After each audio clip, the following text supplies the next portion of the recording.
Hi అండి, అందరికీ నమస్తే. Welcome back to our channel Dishita talks. ఈరోజు మన వీడియోలో ఎక్కువగా డీప్ ఫ్రై లేకుండా అతి తక్కువ ఆయిల్తో చాలా క్రిస్పీగా, చాలా సింపుల్గా, టేస్టీగా చేసుకునే ఆలుగడ్డ ఫ్రై చూపిస్తానండి. ఇది వేడివేడి అన్నంలోకైనా సైడ్ డిష్గా చాలా బాగుంటుంది. ముందుగా నేను ఒక 1/2 kg వరకు ఆలుగడ్డనైతే తీసేసుకున్నాను. వీటిని నీట్గా క్లీన్ చేసుకొని పైన ఉన్న తొక్కును తీసేసుకొని, మరి పెద్ద ముక్కలుగా కాదు, అలానే చిన్న ముక్కలుగా కాకుండా మీడియం సైజులో ఇలా వీడియోలో చూపిస్తున్న విధంగా అయితే కట్ చేసేసుకుంటున్నానండి. వీటిని ఒక గిన్నెలో వాటర్ తీసేసుకొని దాంట్లో వేసుకొని ఇలా క్లీన్ చేసేసుకుందాము. ఎందుకంటే ఆలుగడ్డ ముక్కల పైన వైట్గా స్టార్చ్ అనేది ఉంటుంది కదండి.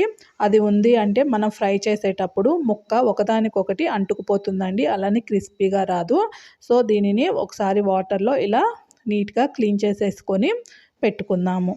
ఇప్పుడు ఈ వాటర్ని అయితే తీసేసేసి అదే గిన్నెలో వేరొక వాటర్ తీసుకొని ఒక 2 స్పూనుల సాల్ట్ అయితే వేసేసుకొని దాంట్లో ఈ ఆలుగడ్డ ముక్కలను అయితే వేసేస్తున్నాను అండి.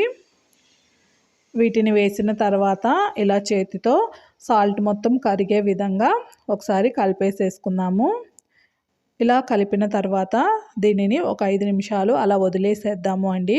ఇలా సాల్ట్ వాటర్లో మనము ఆలుగడ్డ ముక్కలు వేయడం వల్ల ఇవి కలర్ చేంజ్ అవ్వండి, బ్లాక్గా అవ్వవు. అలానే ఉప్పు కూడాను కాస్త ఈ ఆలుగడ్డ ముక్కలకు పట్టి రుచి బాగుంటుంది. 5 నిమిషాల తర్వాత ఇలా ఒక ప్లేట్లోకి అయితే ముక్కలను తీసి పక్కన పెట్టేసుకుందాము. ఇప్పుడు స్టవ్ ఆన్ చేసి ప్యాన్ పెట్టుకొని జస్ట్ 1.5 గరిట ఆయిల్ వేయండి. నేను డీప్ ఫ్రై చేయట్లేదు అన్నాను కదా, అతి తక్కువ ఆయిల్తోనే చాలా క్రిస్పీగా, టేస్టీగా చేసుకోవచ్చండి. ఈ ఆయిల్ హీట్ అయిన తర్వాత డైరెక్ట్గా ఏమీ వేయకుండా మనం కట్ చేసుకుని ఉంచుకున్న ఆలుగడ్డ ముక్కలను అయితే వేసేసుకుందాము. స్టవ్ని మీడియం ఫ్లేమ్లో పెట్టుకొని ఇలా కలుపుతూ దీనిని ఫ్రై చేసుకుంటూ ఉండాలి అండి. మధ్య మధ్యలో కలుపుతూ ఫ్రై చేసుకోలేదు అంటే అడుగున మాడిపోయినట్లు అయిపోతూ ఉంటుంది. ఇలా కలుపుతూ ఉండాలి. అలానే స్టవ్ అనేది అస్సలు హై ఫ్లేమ్లో పొరపాటును కూడాను పెట్టకండి. హై ఫ్లేమ్లో పెట్టాము అంటే ఈ ఆలుగడ్డ ముక్కలు మాడిపోతాయి. అలానే అస్సలు క్రిస్పీగా రాదండి, ముద్ద ముద్దగా మెత్తగా అయిపోతూ ఉంటుంది. లో టు మీడియం ఫ్లేమ్కి అడ్జస్ట్ చేసుకుంటూ ఇలా చక్కగా కలర్ చేంజ్ అయ్యేంత వరకు, క్రిస్పీగా అయ్యేంత వరకు ఫ్రై చేసుకుంటూ ఉండాలి. ఇది ఒక స్టవ్ పైన మనకి ఫ్రై అవుతూ ఉంటుంది. ఈలోపు మనం పోపు పెట్టేసుకున్నాము.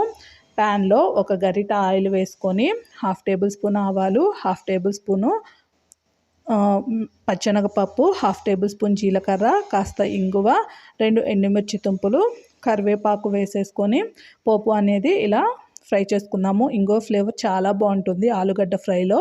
మీకు నచ్చకపోతే స్కిప్ చేసేసుకోండి. ఇప్పుడు ఫ్రై చేసుకొని ఉంచుకున్న ఆలుగడ్డనైతే వేస్తున్నాను అండి. ఇప్పుడు కూడాను మీడియం ఫ్లేమ్లో పెట్టుకొని వీటిని ఫ్రై చేసుకుందాము. ఆలుగడ్డ సగం ఫ్రై అయ్యింది కదా, మిగిలిన సగము ఇప్పుడు ఫ్రై అవుతుందండి క్రిస్పీగా.